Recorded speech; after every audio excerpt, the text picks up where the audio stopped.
kita boleh merasakan kuasa dan penyertaan Tuhan. Amin. Mari kita siapkan hati kita untuk kita boleh merasakan hadirat Tuhan. Sama-sama kita bangkit berdiri. Dia Allah yang layak kita sembah, Dia Allah yang layak kita muliakan, sebab Dia Allah yang luar biasa, Allah yang sangat baik bagi saudara dengan saya.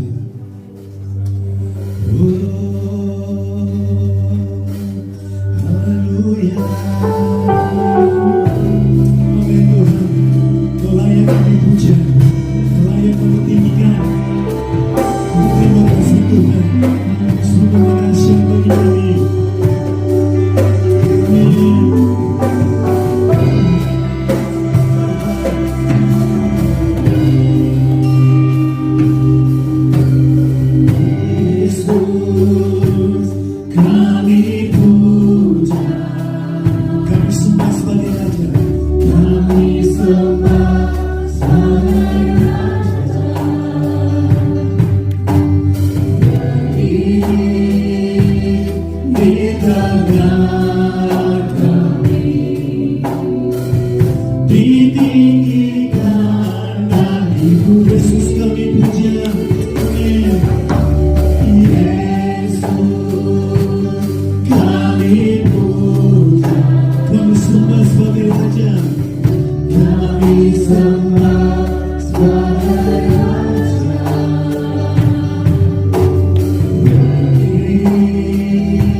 Mari sama-sama sembah Tuhan.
Sembah dan puji baginya, sebab Dialah Allah yang berkuasa atas segala sesuatu.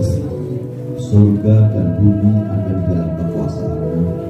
Hidup kami berada di dalam kekuasaan-Mu. Kalau kami ada sebagaimana adanya sekarang ini, di mana kami menikmati kekuatan, kesehatan dan sukacita daripada-Mu, maka kami percaya semua karena pemeliharaan-Mu yang luar biasa dalam hidup kami. Dan waktu kesempatan yang indah pagi hari ini untuk menikmati hadirat-Mu, ini pun waktu yang Kau berikan pada kami. Dan biarlah kesempatan yang indah ini kami boleh menikmati persekutuan yang indah bersama dengan Engkau. Dan kami datang dengan puji sembah kami, ucapan syukur kami yang kami naikkan di hadapan-Mu. Dan tentunya harapan kami, persembahan kami pagi hari ini boleh menjadi persembahan yang berkenan di hadirat-Mu ya Tuhan. Tuhan, kami juga percayakan ibadah ini dari awal sampai akhirnya. Engkau yang beracara di tengah-tengah kami. Serangkaian acara yang sudah kami persiapkan, biarlah berada dalam berkat-Mu, sehingga semua berjalan di dalam rencana-Mu ya Tuhan. Dan kiranya lewat ibadah pagi hari ini Engkau dimuliakan dan diagungkan.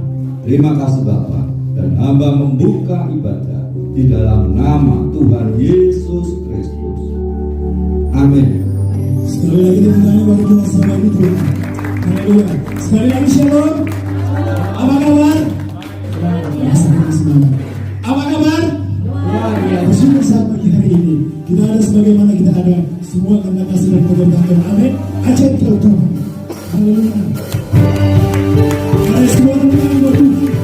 Selamat hari Indonesia.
Yesus kaulah Raja Mulia. Semua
buat Tuhan Yesus yang Maha.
Sungguh kami percaya dan kami rasakan dalam setiap kehidupan kami, setiap langkah hidup kami, di hari-hari yang sudah kami lalui sampai saat ini, bahwa Tuhan penolong dan pemelihara kami.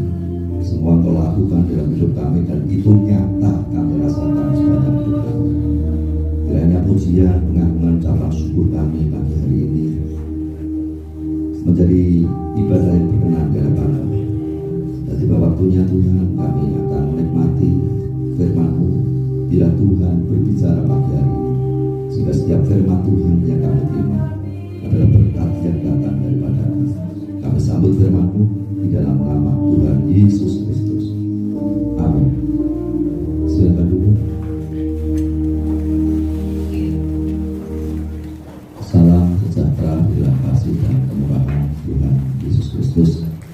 Tidak ada alasan untuk tidak mengucap syukur di hadapan Tuhan, karena di sepanjang hari, di sepanjang hidup kita selalu berada dalam penyertaan-Nya. Dan kalau kita masih diberikan kesempatan hari ini beribadah di hadapan Tuhan, semua itu terjadi juga karena kemurahan yang Tuhan berikan kepada saya dan saudara. Injil Lukas pasal 12 ayat 22 dan 25, demikian firman Tuhan. Yesus berkata kepada murid-murid-Nya, "Karena itu aku berkata kepadamu, janganlah khawatir akan hidupmu, akan apa yang hendak kamu makan, dan janganlah khawatir pula akan tubuhmu, akan apa yang hendak kamu pakai." Ayat 25, "Siapakah di antara kamu yang karena kekhawatirannya dapat menambahkan sehasta pada jalan hidupnya?" Pagi ini saya akan menyampaikan firman Tuhan, tidak ada keuntungan dalam kekhawatiran. Dan jelas tadi firman Allah di ayat yang ke-25 bahwa kekhawatiran itu tidak menambahkan sehasta pada jalan hidup kita. Bapak, Ibu, dan Saudara yang dikasihi Tuhan, kenyataan di dalam setiap kehidupan yang dijalani oleh setiap orang itu tidak selalu berjalan dengan mulus. Ada saatnya bersuka, tetapi ada kalanya berduka. Ada saatnya kita menikmati kekuatan, kesehatan yang Tuhan berikan pada kita, tetapi ada kalanya juga Tuhan izinkan kita sakit. Terkadang kita diberhadapkan dengan satu keadaan yang sangat menyenangkan sehingga membuat kita tersenyum, tertawa. Tetapi suatu saat juga kita diberhadapkan dengan suatu keadaan yang membuat kita ini berdiam diri dan terkadang menangis. Dan di dalam kehidupan saya dan saudara, banyak hal yang seringkali membuat kita ini khawatir. Misalkan kita khawatir mengenai kesehatan kita. Kita khawatir tentang pasangan hidup. Kita khawatir tentang perekonomian di dalam kehidupan kita. Dan kita khawatir dengan keadaan yang ada di sekitar kita. Terlebih pada masa-masa sekarang ini, banyak orang yang hidup di dalam kekhawatiran mereka. Memang keadaan kurang menguntungkan bagi setiap orang, sehingga manusia diperhadapkan dengan satu pergumulan, dihantui dengan yang namanya virus corona. Belum lagi dampak yang terjadi karena adanya virus corona. Dan keadaan seperti ini membuat orang hidup di dalam ketakutan, hidup di dalam kekhawatiran mereka. Namun pesan Tuhan hari ini mengatakan kepada saya dan saudara bahwa tidak ada keuntungan bagi orang yang hidup di dalam kekhawatiran. Apakah alasan Tuhan Yesus mengingatkan pada muridnya bahwa tidak ada keuntungan dalam kekhawatiran? Ada beberapa hal. Yang pertama, kekhawatiran itu merusak. Sekali lagi, kekhawatiran itu merusak. Kita hidup di masa lalu, ya sudah kita lewati. Sehingga kalau saat ini yang berusia 15 tahun berarti sudah 15 tahun melewati hidupnya. Yang berusia 25 tahun sudah 25 tahun melewati hidupnya. Yang berusia 50 tahun dan selanjutnya, maka sepanjang usia kita berarti kita sudah melewati hari-hari kita. Kita melewati masa-masa yang pernah kita lewati. Namun di masa lampau itu juga kita pernah menghadapi keberhasilan. Mungkin segala sesuatu yang kita harapkan, yang kita usahakan berhasil. Apa yang kita cita-citakan dengan perjuangan yang luar biasa berhasil. Dan keberhasilan itu membuat orang bersuka cita, membuat orang semakin optimis. Tetapi di dalam kehidupan yang sudah berlalu, di masa yang lampau juga, kita pernah menghadapi kegagalan. Kita pernah menghadapi kekhawatiran. Kita pernah menghadapi ketakutan. Dan kegagalan, kekhawatiran, ketakutan ini seringkali membuat orang terus hidup di dalam kekhawatiran, terus hidup di dalam ketakutan, dan bahkan untuk menghadapi hari-hari berikutnya, maka mereka pun akan hidup di dalam ketakutan. Namun biarlah masa lampau itu bagian dari pengalaman kehidupan saya dan saudara. Kalau kita pernah mengalami kegagalan di masa lampau, maka hendaknya kegagalan di masa lampau itu menjadi satu pelajaran untuk menghadapi kehidupan yang akan datang. Karena setiap hari sepanjang hidup saya dan saudara, maka sebenarnya kita ini sedang belajar. Lewat kejadian, lewat peristiwa yang kita hadapi setiap hari, lewat pengalaman hidup yang kita hadapi setiap hari, maka sebenarnya saya dan saudara sedang belajar. Maka kegagalan di masa lampau itu pun juga merupakan pembelajaran bagi saya dan saudara, supaya kita memiliki kesanggupan untuk menghadapi kehidupan yang akan datang. Sehingga kekhawatiran masa lampau itu adalah sesuatu yang tidak penting di dalam hidup saya dan saudara untuk selalu kita kenang sehingga membuat kita takut di dalam kegagalan. Tetapi pengalaman masa lampau kalau itu memotivasi saya dan saudara, boleh kita ingat dan kita mengubah hidup kita. Kita semakin semangat dan kita jangan sampai gagal seperti masa lampau. Kalau kita khawatir akan masa depan kita sebab ada masa lampau yang tidak baik yang pernah terjadi dalam hidup saya dan saudara, kekhawatiran kita tidak akan mengubah masa lalu, masa lampau yang sudah kita lewatkan, karena hal itu sudah berlalu dan kita akan menghadapi masa yang akan datang. Sehingga kita harus fokus pada masa depan, sehingga kita tidak terlalu menghiraukan yang sudah berlalu, yang lalu biarlah berlalu. Dan mari kita hadapi kehidupan ke depan. Bapak Ibu dan saudara kasih dalam Tuhan, kekhawatiran akan masa depan ini juga menjadi masalah di dalam setiap kehidupan manusia. Karena kita ini harus menjalani hidup.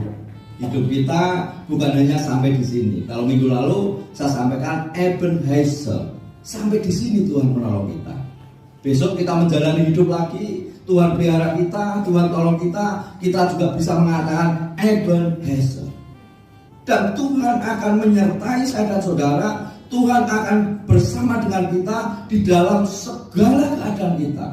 Sehingga untuk menghadapi masa depan, kalau masa depan itu kita hadapi dengan kekhawatiran, maka saya dan saudara adalah orang-orang yang rugi. Karena ketakutan dan kekhawatiran untuk menghadapi masa depan itu adalah sia-sia. Sebab hal itu akan mematahkan semangat kita, mematahkan semangat juang kita, dan bahkan hal itu tidak akan mendorong saya dan saudara untuk berjuang lebih gigih menghadapi masa depan. Padahal hidup kita ini masih panjang. Bapak Ibu Saudara pengen kan hidup panjang? Mungkin setiap hari sudah berdoa, Tuhan lalurkan saya dari virus corona supaya hidup saya lebih panjang lagi. Yang berarti kita masih akan menghadapi perjuangan. Dan ketika hidup kita dihantui oleh kekhawatiran, dihantui oleh ketakutan, maka sulit untuk berjuang dan bahkan mungkin kita akan menghadapi kegagalan yang berulang. Masa depan kita kenyataannya tidak seburuk seperti masa depan kekhawatiran kita yang sudah kita bayangkan. Kekhawatiran yang seperti itu adalah kekhawatiran yang sia-sia. Jadi di dalam menghadapi masa depan, mari kita juga hadapi dengan penuh keberanian. Sebab Tuhan adalah Tuhan yang menyertai kita, Tuhan yang ada bersama dengan kita. Dan jangan biarkan kekhawatiran itu merusak hidup kita. Kekhawatiran itu akan sangat mempengaruhi kemampuan kita untuk mengambil keputusan. Padahal di dalam kehidupan kita setiap hari, kita ini harus mengambil keputusan. Tetapi dengan kekhawatiran, ketakutan itu membuat kita ragu, sehingga hal itu akan mempengaruhi kehidupan saya dan saudara di dalam mengambil keputusan, mempengaruhi kehidupan saya dan saudara sepanjang hari-hari yang kita lewati. Dan bahkan kekhawatiran yang terus-menerus itu akan merusak jiwa saya dan saudara. Orang jadi stres, ketawa sendiri, ketawa itu sehat, tetapi kalau ketawanya itu sendirian sudah tidak sehat. Duduk sendiri, ketawa sendiri, senyum sendiri, itu tanda-tandanya jiwanya sudah tidak sehat. Tetapi kalau duduk sendiri, ketawa sendiri, senyum sendiri, karena penuh pengharapan, maka sahabat saya, mereka adalah orang yang bahagia. Amen. Merusak jiwa dan akhirnya juga merusak tubuh, mendatangkan penyakit mah, penyakit jantung, darah tinggi dan sebagainya. Dan akhirnya karena ketakutan, kekhawatiran sesuatu yang belum terjadi itu merugikan diri sendiri, merusak diri sendiri, tidak memiliki semangat hidup, dan bahkan sakit penyakit itulah yang datang. Sehingga di dalam Amsal 15 ayat yang ke-13 mengatakan, hati yang gembira membuat muka berseri-seri, tetapi kepedihan hati akan mematahkan semangat. Orang yang hatinya selalu murung, sedih, khawatir, maka mereka tidak akan memiliki semangat juang yang baik, tidak akan memiliki semangat hidup yang baik. Tetapi orang yang bersuka cita dan bersandar pada Tuhan, maka mereka adalah orang-orang yang memiliki kekuatan untuk berjuang. Kemudian Amsal 17 ayat yang ke-22 di situ mengatakan, hati yang gembira adalah obat yang manjur, tetapi semangat yang patah mengeringkan tulang. Ya berarti bahwa kekhawatiran kita, ketakutan kita, maka hal itu akan mendatangkan kelemahan di dalam tubuh saya dan saudara. Maka kekhawatiran itu sangat merusak, dan kekhawatiran itu tidak penting, kekhawatiran itu sia-sia. Maka bagi Bapak, Ibu, saudara-saudari yang sampai saat ini masih hidup di dalam kekhawatiran, belajarlah untuk menjalani hidup ini dengan penuh tanggung jawab. Lakukan apa yang bisa kita lakukan, dan selanjutnya bersandarlah kepada Tuhan. Amin. Sebab Tuhanlah yang memiliki hidup. Dengan demikian, maka kita tidak berlarut-larut di dalam kekhawatiran yang merusak kita, tetapi kita akan tetap menjadi orang-orang yang bersemangat di dalam Tuhan dan memiliki semangat juang di dalam sepanjang kehidupan saya dan saudara. Kemudian hal yang kedua, kekhawatiran itu membutakan akan karya Tuhan.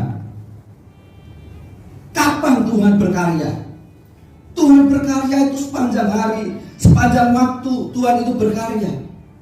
Ketika kita bangun tidur, maka di situ sebenarnya kita bisa melihat karya Allah, merasakan karya Allah yang terjadi dalam hidup saya dan saudara. Dan ketika kita keluar dari rumah, kita melihat alam, kita melihat di sekitar kita, maka di situ pun kita melihat karya Allah yang luar biasa yang Tuhan nyatakan atas alam. Sehingga dengan melihat keadaan di sekitar kita, maka disitulah kita melihat sesuatu yang baik, sesuatu yang indah yang diciptakan oleh Tuhan, hasil karya Tuhan.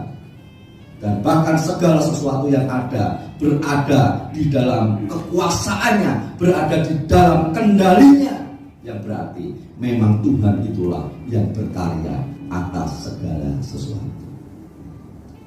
Tetapi kekhawatiran, ketakutan membuat kita lupa, membuat kita tidak mengerti bahwa Tuhan sudah berkarya di dalam kehidupan saudara-saudara. Tuhan berkarya di dalam setiap peristiwa, setiap kejadian yang terjadi dalam hidup saudara-saudara. Bahwa Tuhan sudah berkarya atas alam yang ada di sekitar kita. Kita tidak mengerti itu karena fokus kita ada di dalam masalah dan kekhawatiran yang sedang kita hadapi. Tentunya orang yang tidak pernah merasakan, tidak pernah mengerti karya Tuhan dalam hidupnya, mereka tidak akan bisa bersyukur atas segala sesuatu yang sudah Tuhan kerjakan di dalam hidupnya. Namun di dalam Lukas pasal 12 ayat yang ke-24, di situ mengatakan seperti ini. Perhatikanlah burung-burung gagak yang tidak menabur dan tidak menuai dan tidak mempunyai gudang atau lumbung, namun demikian diberi makan oleh Allah. Betapa jauhnya kamu melebihi burung-burung itu. Seperti tadi saya katakan, ketika kita keluar melihat alam, maka di situ kita melihat karya Tuhan yang begitu ajaib. Kalau pagi saya keluar ke depan rumah atau saya sedang di dapur yang masih terbuka yang sebelah sini, melihat burung-burung gereja yang berterbangan, burung-burung gereja yang cari makan, maka di situ saya sedang melihat karya Tuhan yang begitu ajaib. Dan rupanya Alkitab di sini memberikan contoh bahwa burung-burung yang ada di udara, burung-burung itu dipelihara oleh Tuhan. Dan burung-burung itu bukan menggambarkan satu kemalasan. Biasanya orang kan pengennya hidup malas-malasan dan dipelihara oleh Tuhan. Lah kok enak ya hidup itu. Hidupnya malas-malasan tetapi dipelihara Tuhan. Namun burung di sini bukan contoh seperti itu, tetapi dia tetap bekerja, terbang ke sana kemari, dia cari makanan, memenuhi kebutuhan hidupnya, dia terus berusaha. Namun selanjutnya adalah ditekankan oleh firman Allah bahwa Tuhanlah yang memelihara burung-burung itu.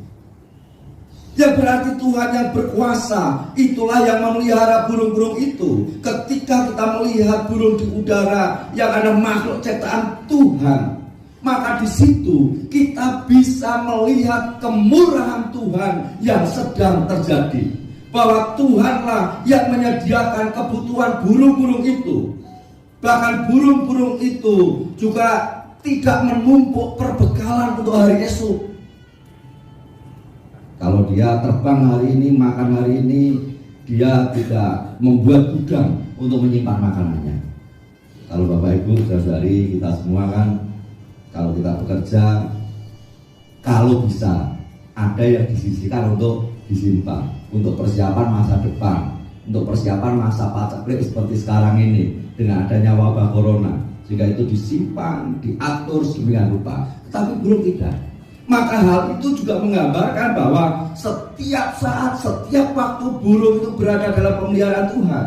Hal itu juga menggambarkan bahwa hari esok mereka berada di dalam tangan Tuhan.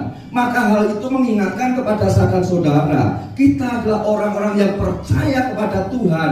Maka saya dan saudara pun akan dipelihara oleh Tuhan. Lewat pekerjaan kita, lewat usaha kita, lewat apa yang kita lakukan, maka hal itu akan mendatangkan pemeliharaan Tuhan atas hidup saya dan saudara. Memang saat ini adalah saat-saat yang sulit. Mungkin orang sedang hidup di dalam ketakutan, hidup di dalam kekhawatiran mereka. Tetapi saya ingin katakan bahwa Tuhan yang sudah memelihara burung itu juga, Tuhan itu juga akan memelihara saya dan saudara. Amin. Tuhan itulah yang akan memberkati kita. Tuhan yang sudah memelihara sampai hari ini, maka Tuhan itu jugalah yang akan memelihara di hari depan, di hari esok. Dan hidup saya dan saudara ada di tangan Dia. Kalau burung yang tidak begitu berharga dibanding manusia, Tuhan pelihara. Apalagi saya dan saudara, umat Allah yang diciptakan segambar dan serupa dengan Dia. Sedangkan antara manusia dan burung itu juga berbeda. Kalau burung ini dia tidak memiliki iman, tetapi manusia memiliki kapasitas yang lebih dari burung. Sebab kita ini bisa memiliki iman, percaya kepada Tuhan, dan kita bisa menghormati Tuhan dengan iman kita. Maka saya percaya bahwa ketika kita menyatakan iman kita kepada Dia, kita percaya kepada Dia, maka Tuhan itulah pemelihara hidup saya dan saudara. Kemudian di ayat yang ke-27 dalam Lukas 12, di situ juga dikatakan, perhatikanlah bunga bakung yang tidak meminta dan tidak menenun, namun aku berkata kepadamu, Salomo dalam segala kemegahannya pun tidak berpakaian seindah salah satu dari bunga itu. Maka di dalam ayat ini pun menyatakan bahwa bunga bakung itu juga tidak luput dari karya Allah. Didandani, dihiasi, sehingga setiap orang yang melihatnya, mereka bisa terpesona melihat keindahan bunga bakung. Dan hal ini menegaskan bahwa saya dan saudara yang lebih berharga dari bunga bakung. Maka saya percaya bahwa Tuhan itulah yang akan mengingat kita. Tuhan itulah yang akan memperhatikan kita. Tuhan itulah yang akan menghiasi kita. Dan Tuhan itulah yang akan memenuhi kebutuhan hidup saya. Jadi kita harus belajar lewat keadaan sekitar kita, maka di situ kita belajar tentang karya Allah yang ajaib dalam hidup saya dan saudara, dan karya Allah yang sudah dinyatakan di sekitar kita, sehingga kita yakin bahwa Allah kita adalah Allah yang luar biasa. Kemudian kekhawatiran itu juga bisa membuat orang tidak mau belajar dari sejarah. Kalau anak-anak sekolah yang hobinya baca, mungkin mereka akan senang baca sejarah. Dan ketika mereka membaca sejarah, maka mereka akan mendapatkan pengalaman hidup dari orang-orang masa lalu. Di Alkitab kita mencatat kehidupan orang-orang di masa lalu. Tuhan di situ menyatakan karyanya yang luar biasa, yang mana para nabi, para rasul, mereka ditolong Tuhan, umat Israel ditolong Tuhan, orang yang percaya ditolong Tuhan, dan Tuhan membuat hal-hal yang luar biasa atas kehidupan manusia. Sehingga ketika kita membaca sejarah, mendengar tentang sejarah kehidupan manusia, maka sebenarnya kita sedang diyakinkan bahwa Allah pernah berkarya, dan Allah itu terus berkarya, dan sampai saat ini Tuhan tetap berkarya. Tetapi kekhawatiran, ketakutan orang membuat mereka tidak mau mengingat sejarah, melupakan sejarah, dan bahkan pertolongan Tuhan yang pernah terjadi di dalam kehidupan masa lalu itu tidak mempengaruhi semangatnya masa sekarang.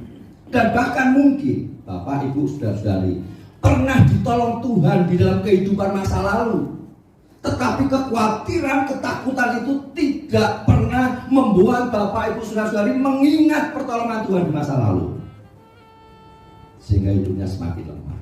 Namun saya percaya ketika kita mau mengingat karya Tuhan, pertolongan Tuhan di dalam kehidupan saya dan saudara di masa lalu, mengingat sejarah bagaimana Tuhan menolong umat manusia, maka saya dan saudara akan menjadi orang yang terus memiliki pengharapan di dalam Tuhan.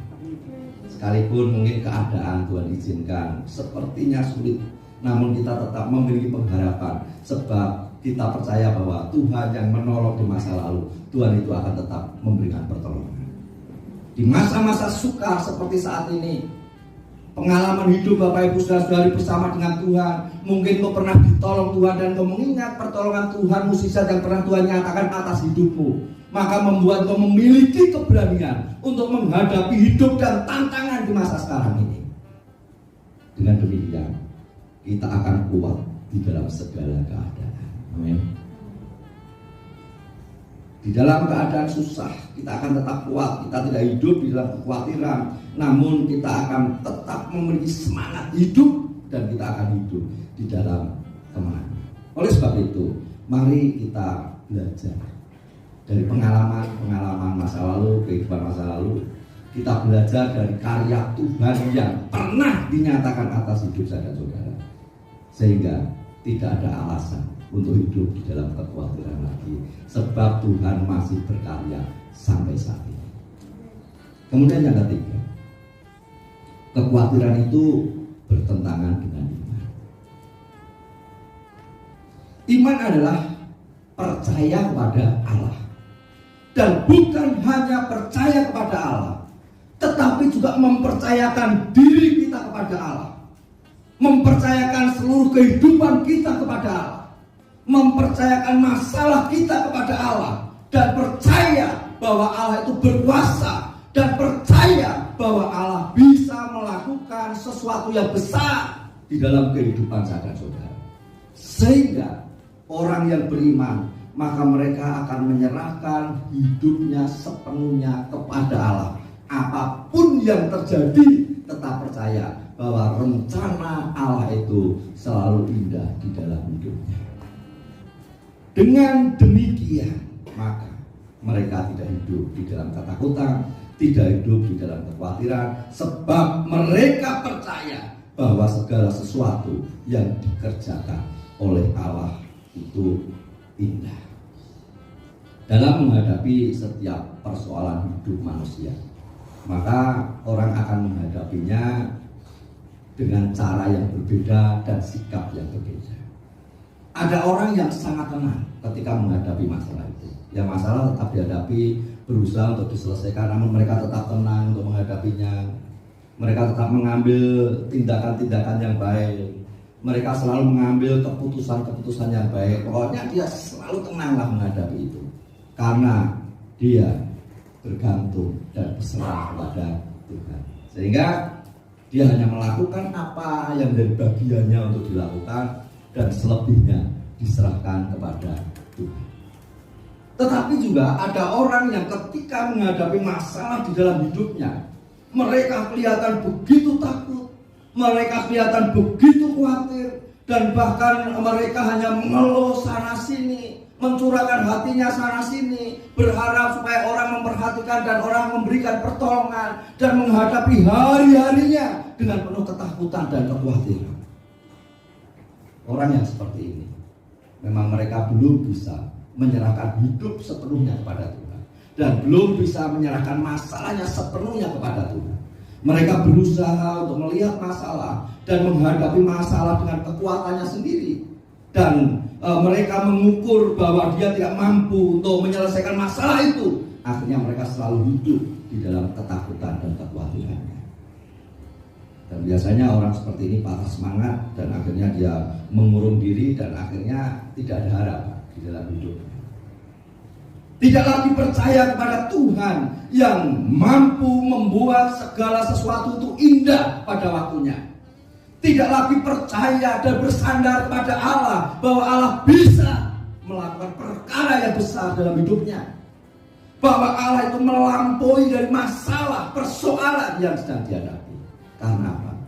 Hidupnya hanya ditandai dengan kekhawatiran, sehingga kekhawatiran itulah yang membuat mereka tidak percaya kepada Allah, meragukan kuasa Allah. Maka saya katakan kekhawatiran itu bertentangan dengan iman. Kekhawatiran yang sebenarnya itu bukan karena keadaan yang ada di luar. Kalau seperti saat ini, kita menghadapi keadaan yang sama. Semua pakai masker, hanya saya yang tidak pakai masker, karena saya harus menyampaikan kebenaran firman Allah supaya suaranya lebih jelas. Kenapa pakai masker? Karena ada bahaya di sekitar kita, supaya kita juga tidak menularkan bahaya kepada orang lain, yaitu virus corona. Artinya kita sedang menghadapi masalah yang sama. Tetapi ada sebagian orang yang sangat takut dengan wabah ini, sehingga mereka mengurung diri, mereka tidak pernah keluar, mereka tidak pernah bergaul, dan mereka tidak melihat keadaan di luar rumah, hanya ngintip dari jendela. Jendela adalah ditutup rapetin lagi supaya virus corona tidak masuk. Karena apa? Mereka hidup dalam ketakutan, kekhawatiran mereka, tetapi mereka yang berserah kepada Allah, seperti saya sendiri hidup berserah kepada Allah, maka saya tidak menakutkan itu. Saya akan jalani kehidupan yang normal, tetapi saya akan berhati-hati di dalam menjalani kehidupan itu. Dan selanjutnya terserah Tuhan. Karena Tuhanlah yang punya hidup, Tuhanlah yang memiliki hidup ini. Dan iman berarti berserah. Kita berusaha melakukan sebaik mungkin protokol kesehatan yang harus kita jalankan, yang kita lakukan. Dan selanjutnya terserah Tuhan. Tetapi bagi mereka yang hidup di dalam ketakutan mereka, hidup di dalam kekhawatiran mereka, maka mereka sama sekali tidak mau melakukan kegiatan di luar. Menutup diri di dalam rumah, cari tempat yang dianggap aman. Karena apa? Ketakutan dan kekhawatirannya meragukan bahwa Allah bisa dan sanggup melindungi. Dan kalau saya sendiri, kalau Tuhan mau melindungi saya percaya Tuhan bisa. Tetapi kalau memang Allah izinkan saya harus pulang, maka saya pun akan pulang dengan bahagia. Karena apa? Saya hanya berserah penuh kepada Tuhan. Saya lakukan apa yang bisa saya lakukan, dan selanjutnya terserah Tuhan yang memiliki hidup. Jadi Bapak Ibu dan Saudara yang kasih dalam Tuhan, kekhawatiran itu bukan dari keadaan sekitar kita, tetapi kekhawatiran itu ada di dalam diri kita masing-masing. Bagaimana kita menyikapi masalah, bagaimana kita menyikapi persoalan, bagaimana kita menyikapi keadaan yang sedang terjadi di sekitar kita, dan itu ada di dalam diri kita. Sehingga kalau diri kita ini tidak siap menghadapi semuanya itu, kita tidak bisa mengelola diri kita, maka setiap keadaan yang ada di sekitar kita akan sangat mempengaruhi kita. Tetapi kita yang bisa mengelola diri dengan baik, kita disanggupkan untuk menghadapi keadaan, dan bahkan kita bisa hidup di dalam segala keadaan tanpa rasa takut dan khawatir, sebab percaya bahwa Tuhan itulah yang menjadi pemelihara. Maka kuncinya adalah harus ada Tuhan di dalam hidup saya, saudara. Sehingga hati kita diubahkan, hati kita diberkati oleh Tuhan, dikuatkan Tuhan, sehingga kita memiliki satu sikap hati yang siap menghadapi segala keadaan. Kalau kita perhatikan di dalam Lukas pasal 12 ayat yang ke-22, di situ katakan, Yesus berkata kepada murid-muridnya, karena itu aku berkata kepadamu, janganlah khawatir akan hidupmu, akan apa yang hendak kamu makan, dan janganlah khawatir pula akan tubuhmu, akan apa yang hendak kamu pakai. Kemudian dalam Matius pasal yang ke-6 ayat 34, ayat yang sejajar dengan itu, dikatakan firman Allah Tuhan demikian, sebab itu janganlah kamu khawatir akan hari esok, karena hari esok mempunyai kesusahannya sendiri. Kesusahan sehari cukuplah untuk sehari. Perintah Tuhan Yesus di dalam Matius pasal yang ke-6 ya, ayat 34 itu merupakan jalan bagi saya dan saudara yang hidup menuju pada kedamaian dan kekuatan. Di mana orang-orang yang ingin hidupnya damai, tentram, maka mereka harus berserah kepada Allah, tidak mengkhawatirkan hari esok. Kesusahan hari ini cukuplah untuk hari ini, dan besok ada harinya sendiri. Memang budaya kita ini budaya kredit. Pengen beli sepatu kredit, pengen beli kulkas kredit, pengen beli motor kredit, ya. Karena tidak ada uang besar untuk membeli. Kalau kita masih bisa mengangsur, silakan, tidak salah. Tetapi kekhawatiran, ketakutan itu jangan dikredit. Hidup besok kita belum tahu apa yang akan terjadi besok. Takutnya sudah hari ini, kekhawatirannya sudah hari ini. rugi. Tetapi biarlah di hari ini untuk menjalani hari esok, mungkin lusa dan berikutnya, biarlah kita berserah dan berharap kepada Tuhan. Kita percaya bahwa Tuhanlah pemelihara dalam hidup saya dan saudara. Maka ketika kita bisa berharap dan berserah kepada Tuhan, kita akan melewati hari-hari kita dengan penuh kedamaian. Ya udahlah, bagaimana esok? Yang penting saya percaya bahwa Tuhan memelihara hari esok. Ya udahlah, itu kan masalah hari esok. Saya percaya bahwa Tuhan berkuasa ambil bagian menyelesaikan masalah hari esok. Allah, itu kan masih minggu depan. Ya sudahlah, Tuhan pasti sanggup untuk melakukan perkara yang besar untuk minggu depan dan selanjutnya. Sehingga di sepanjang hari saya dan saudara, maka kita akan melalui hari-hari itu dengan penuh kebahagiaan. Jangan kredit kekhawatiran. Amin. Biarlah besok-besok kita hadapi bersama dengan Tuhan, penuh penyerahan kepada Tuhan, dan Tuhan itulah yang akan memberikan jalan keluar. Dan Yesaya pasal 26 ayat yang ketiga mengatakan, yang hatinya teguh kau jagai dengan damai sejahtera, sebab kepadamulah ia percaya. Yang artinya bahwa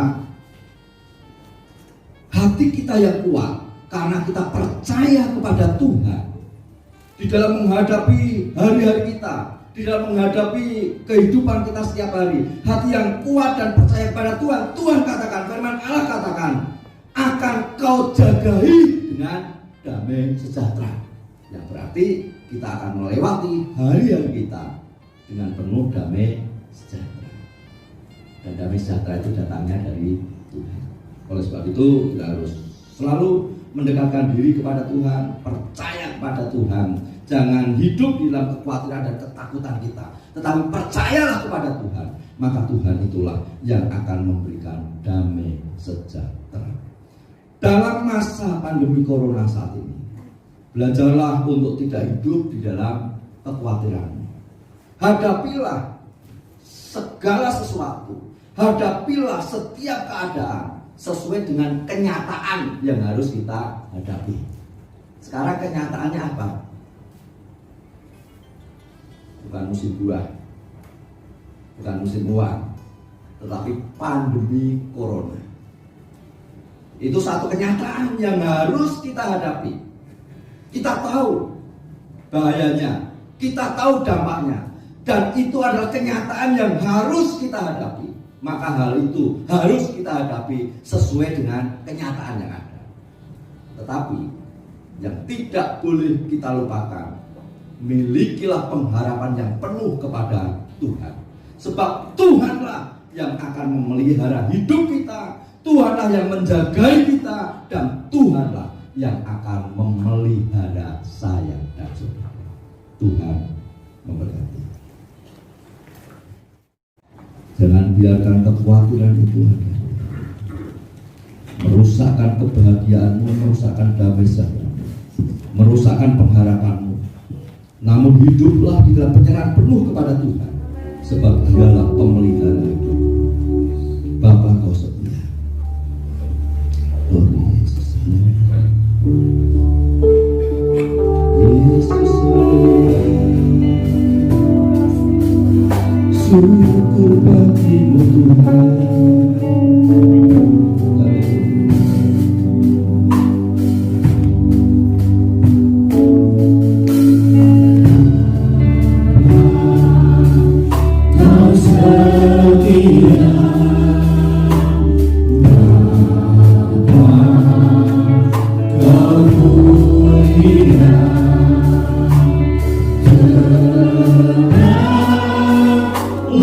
Jiwaku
tidak ada sedikit pun keuntungan di dalam kekhawatiran yang sering kali dihadapi setiap orang. Dan biarlah mulai pagi hari ini ya Tuhan, kami belajar untuk hidup di dalam ketenangan. Kami belajar untuk berserah penuh padamu. Dan kami belajar untuk membuang segala ketakutan dan kekhawatiran kami.